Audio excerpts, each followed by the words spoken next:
Hello, welcome back. I'm going to show you this diaphragm here on this CV carb and this Polaris. And here's how I check. First you just kind of eyeball it, but if you push it down like that, there's a little hole right there. And put your finger over that, and then I go. Let's see if it holds.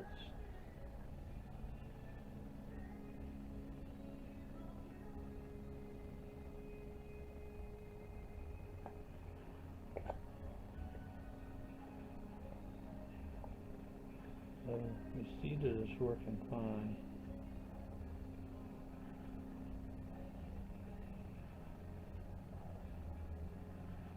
And this was running, it wasn't causing any issues, but I don't put this in the sonic cleaner or take it apart unless it's necessary. So that's it for now. Thanks.